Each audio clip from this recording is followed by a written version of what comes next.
Hello and welcome back to part 2. In part 1 we looked at the Daily Mail's The Trial podcast episode on Baby I, and I said in part 2 we would move on to look at the medical evidence that was given in court. So I'm looking at page 19 of the transcript of Dr. Evans' evidence on Baby I. In the first 18 pages they go over the timeline that the Mail podcast discussed. I suspect therefore that's where Caroline and Liz got some of that commentary from without actually referencing it back to Dr. Evans. What they didn't do is discuss this part where he explains how he came to the conclusions. They just said the prosecution alleges this is what happened. He does explain how he came to that conclusion. So Mr. Johnson for the prosecution asks Dr. Evans, so what conclusions did you draw so far as the episodes of desaturation and the episode of vomiting was concerned at 16:30 and 1900 hours on that first occasion, 30th of September? Dr. Evans replies, the conclusion I drew was that something had happened out of the blue. If she had been sickening for an infection, or one of the complications that one gets with premature babies, I would have expected over the previous hour or two, or 3 or more for instance, for her to need a little bit of oxygen support. I would have expected her heart rate to change, to increase. There might have been drops in her oxygen saturation, but there was none of this. So she was entirely stable right until she suddenly collapsed. My conclusion was that she had collapsed as a result of some kind of event, and looking at the x-rays and looking at the clinical pattern, my opinion was that Baby I had been subjected to an infusion of air. In other words, air had been injected into her stomach. So this is something Dr. Evans has been clear about throughout, really. This is the method he uses to diagnose how these babies were allegedly harmed. He says he rules out natural causes. He gives a couple of examples there, and those are ruled out, therefore somebody did something to this baby, and that seems really to be the heart of it. It's almost as if the Mail podcast is a bit embarrassed to report it that way. That just does always seem to be what it comes down to when you look at it. So moving ahead to page 24 of the transcript, Mr. Johnson asks Dr. Evans, so looking at the collapse, this is now the second collapse, so looking at the collapse, the fact that she was on no support at the time and looking at the nature of the collapse, what conclusions did you reach as to the cause for Baby I's collapse at 3:20 that morning? Dr. Evans replies, I came to a similar conclusion to event 1, because again the collapse was unexpected, she was stable before all of this, but it was much more serious on this occasion. It required even more robust resuscitation, but there had been some kind of incident where her breathing and heart rate had been compromised. So again, what he's saying is he can't explain it, therefore he concluded somebody had committed a crime and caused this interruption in breathing or heart rate. And the reason he seems to have concluded air into the stomach is because air was found in the stomach. That's essentially what the medical side of it comes down to. And then picking up again at page 26, we're still talking about this second incident. Mr. Johnson asks, it may be that you'll be asked in more detail to look at the surrounding circumstances, but so far as you were concerned, was there any suggestion in the surrounding circumstances preceding or indeed immediately succeeding this incident that would give you cause to believe that there was some benign cause for what happened to Baby I at that time on the 13th? And Dr. Evans replies, well, up until the time she suddenly deteriorated, she appeared to be well. She was in the nursery, the lights were down, as we heard. It was early morning. A nurse had moved away to prepare milk, I think. So this was a nice, well, prem baby, simply being looked after in a neonatal unit until she would have been well enough or big enough to go home. So there weren't any warning signs, as far as one could tell, that would have alerted any nurse or doctor to the possibility that baby I would suddenly have collapsed during the early hours of the morning. And Mr. Johnson thanks him for that answer. So this is my commentary again. Evans is saying that there was nothing previously wrong with this baby, even though there was already a previous incident. It was 2 weeks earlier, but clearly this baby wasn't well, and we saw that there is medical evidence that the baby was ill before that first incident as well. There were at least concerns ever since the baby was born. The entire argument seems to be circular. He's saying that if the baby's well, nothing can go wrong with it. And if something does go wrong with it, it must have been well before that, because it's gone wrong. And then on page 31, Dr. Evans is asked about the cry that was heard, and he says this was a very abnormal cry. There was no obvious explanation why she was crying relentlessly, and it was very loud. And again, this is my commentary. Why didn't anyone at the time think that? He's just getting this later. He's decided this cry is unusual. He hasn't actually heard it. He's only either heard people talk about it, or, as he claims, only seen it in the notes. If he's heard people talk about it as well, that would seem to be in addition to what he's told us he's done. How did the people there, these doctors and nurses, not recognise that this baby was being harmed? It just seems like he's giving this opinion because it's already his opinion that the baby was being harmed.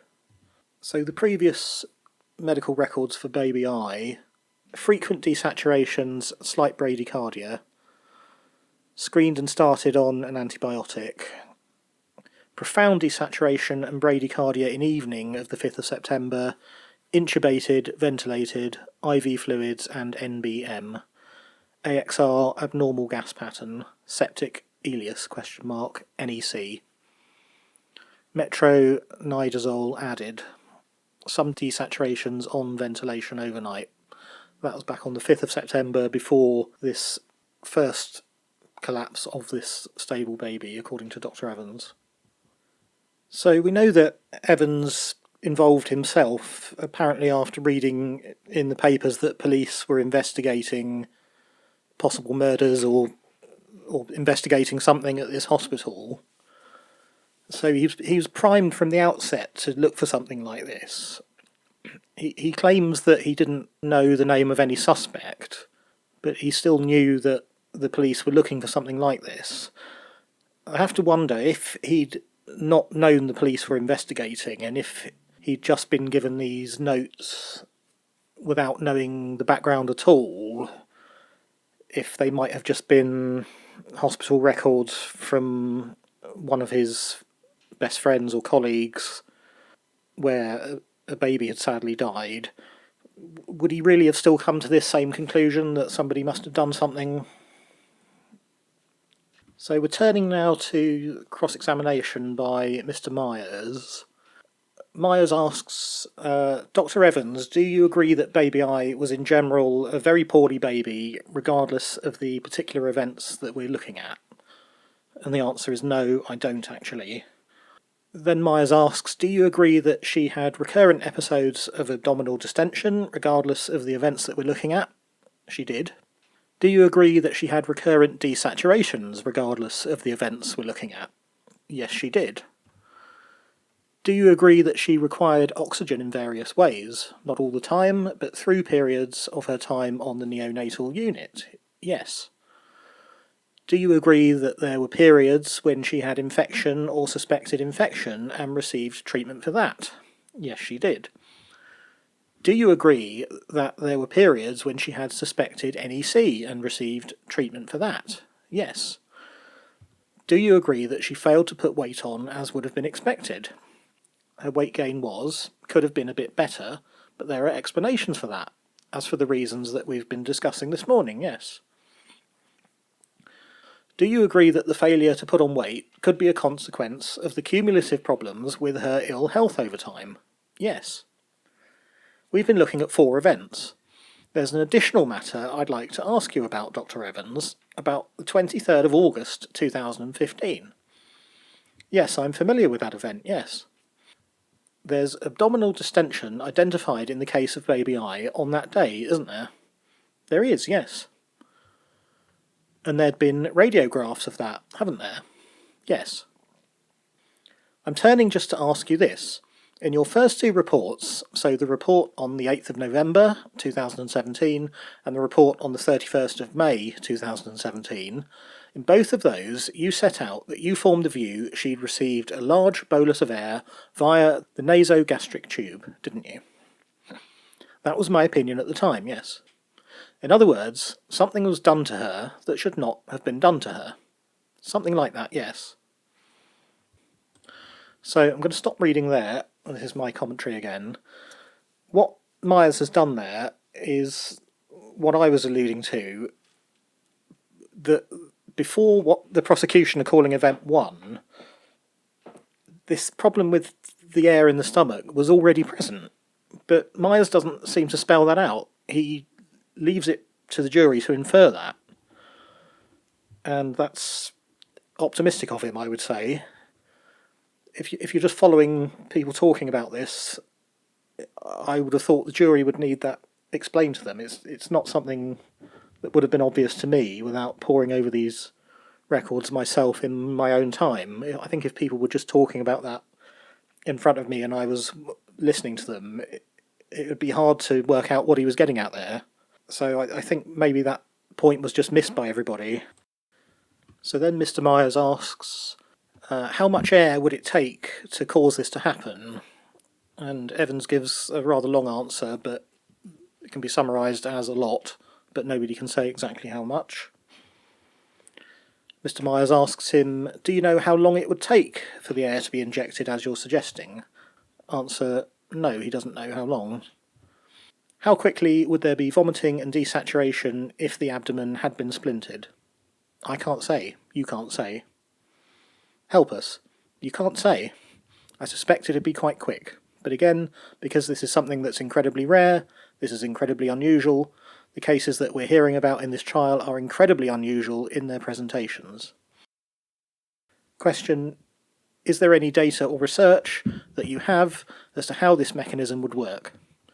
No, the only times I've seen events like this are in these series of cases. So this is something you have come up with for this series of cases, is it? What you do in clinical medicine is you look at all options, and once you've excluded every other option, then maybe you're left with just one explanation. And in my opinion, this is the explanation in this particular case. To be clear, you cannot tell us how much air would be involved. No. You cannot tell us how long it would take for that air to be put in. No, just quite a bit. And you cannot tell us how quickly there would be a reaction to that air having been put in.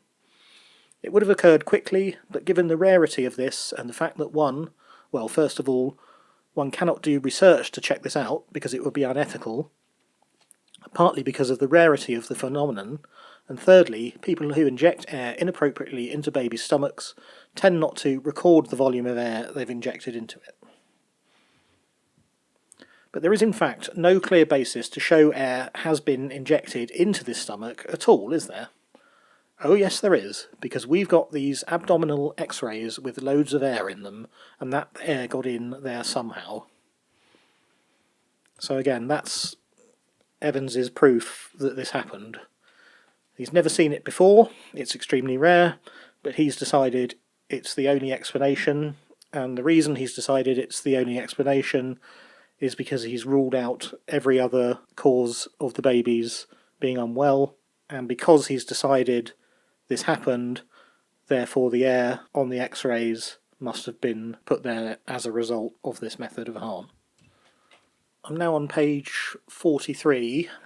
Mr. Myers is still cross-examining Dr. Evans, and he asks him about an alternative theory that he came up with. Mr. Myers says, if we go over the page again, feeding for the one entry that we have is by bottle, isn't it? Yes, yes. Therefore, if that's right, there would be no nasogastric tube for air to be put down, wouldn't there?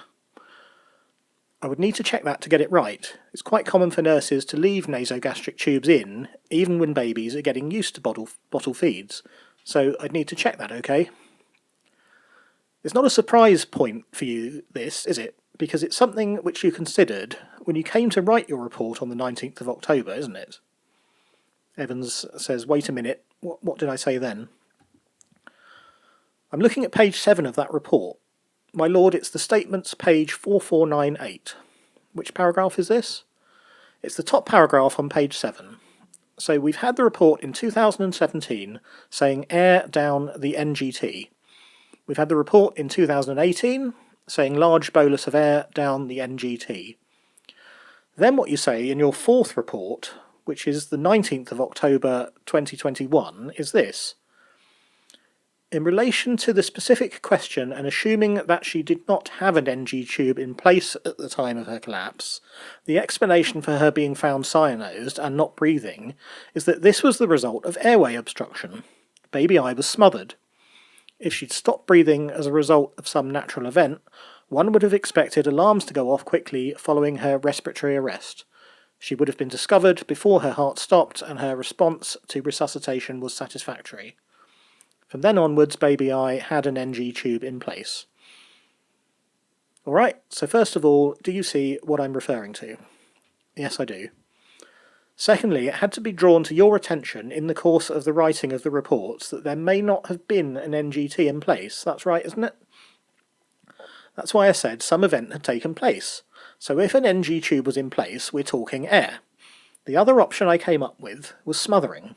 The other option I came up with was that she was smothered. In other words, there was an airway obstruction of some description which had caused this collapse. So once you discover there was not an NGT in place, you simply switch to an allegation of smothering, don't you?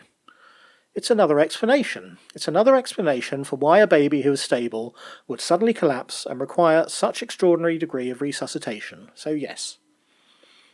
So this is me commenting again. This is the point I think the case should have been stopped. And again, Mr. Myers doesn't really spell this out. He puts this to Evans that he's making it up as he goes along, and Evans agrees with him that yes, I'm just coming up with things that explain how she could have killed the baby. So he's saying, I've decided in advance that someone's murdered this baby, and I'm coming up with a method that fits how it could have been done. So what it's coming down to is that the event is not suspicious because of any clinical findings, any of his actual medical expertise. It's only suspicious because he can't explain it. He's not saying air was put down this tube because there's air in there. He's saying the baby might have been smothered and the air could have got there another way. But then he says if the air was put down a tube, the air didn't get there another way. It's completely circular, and he's doing exactly what Myers suggested. He's making up the method to fit the non-clinical evidence. He's not looking at the clinical evidence and then making an expert diagnosis. And I think if the judge had appreciated this point fully, the proper response would have been to stop the case at this point. Because the entire premise of the case in the official version is that all these incidents were independently shown to be suspicious, and then it turned out Lucy Letby was present at them all. If you didn't do it that way, you get into all the problems again of the Texas sharpshooter fallacy, drawing the target around where the bullets are. You get into all the statistical problems and all the things they claimed they hadn't done. So the only legitimate way was to identify blind the suspicious events by only making clinical findings. And he's admitting here that's not what he's done, so the case shouldn't have been allowed to proceed. I don't think it was perhaps spelled out properly why that's a problem. Evans tries to recover after this by claiming that what he's doing is taking on board new evidence and altering his theories to fit the evidence, and that sounds like a correct thing to do. In science, that is a correct thing to do. When you're trying to find out what the truth is, if you're trying to test a scientific theory, new evidence has to be taken on board and your conclusions have to be changed. Unfortunately, that doesn't work here, because the change that should happen here is that the case should have been stopped, not that the allegation would be changed to fit the new evidence. I think another way of putting that is that he's changed his conclusion to another murder method, but he hasn't changed the conclusion that there was a murder. He hasn't changed the conclusion that this is suspicious because he'd ruled out every other explanation. That was the bit that needed to be changed. He's approaching it backwards. He's trying to say that all the other evidence fits his theory, therefore his theory's supported. But he's taken all that evidence into account when coming up with the theory, so it's another kind of circular reasoning. It's a bit similar to a magic trick called a multiple out. I used to be interested in magic. I was never any good at it, but if you're good at it, you can do a trick called a multiple out, where you prepare 3 outcomes. You hide one of your predictions under the telephone, you hide another one behind the filing cabinet, and then you hide another one pasted to the ceiling. You then give the subject a free choice of 3 options. Whichever one they pick, you can claim you predicted it. I think another way you could look at it is as a primary conclusion and a secondary conclusion. Dr. Evans' primary conclusion, the one that he really cares about, is that this was a murder, and the secondary conclusion is the clinical diagnosis. What he's doing is he's using the multiple out trick to make his secondary diagnosis, and then pretending that that supports the primary conclusion. But because there's a trick involved in getting to that secondary conclusion, the primary one isn't really supported by anything. The proper way would surely be to make the secondary conclusion the clinical diagnosis first, and then from that draw your primary conclusion. And if nothing else, you'd think the Mail podcast might have given a little bit more time to that aspect of it. Lucy Letby was the only person working on the night shift. It was alleged in court that their mother was apparently told by Miss Letby, "Trust me, I'm a nurse." Trust me, I'm a nurse.